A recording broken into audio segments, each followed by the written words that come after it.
Kadang yang bikin kita maju itu bukan karena kita berani, tapi karena ada orang yang percaya kalau kita itu bisa. Kalau aku dulu nggak ketemu sama Bari, mungkin aku nggak akan pernah berani buat mulai bisnis. Karena aku masih ada tanggungan untuk ngebiayain orang tua. Yang paling aman buat aku ya kerja, karena punya penghasilan yang tetap. Jadi aku nggak berani buat ambil resiko atau berbisnis. Tapi di saat itu Bari dorong aku buat yuk kita mulai bisnis, karena kalau misalkan kita nggak mulai sekarang, mau kapan lagi? Dan hidup kita juga nggak akan berubah kan?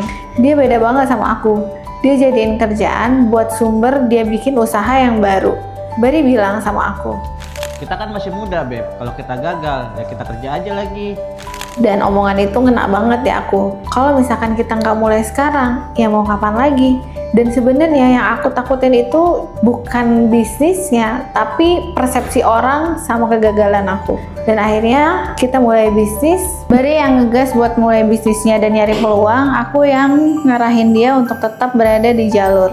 Dari human design, aku mulai sadar sama Bari, kalau ternyata perbedaan itu bukan halangan, malah perbedaan itu buat menyatukan kita dan saling melengkapi. Kamu pernah nggak sih ngerasa beda banget sama pasangan, tapi itu malah jadi sumber kekuatan?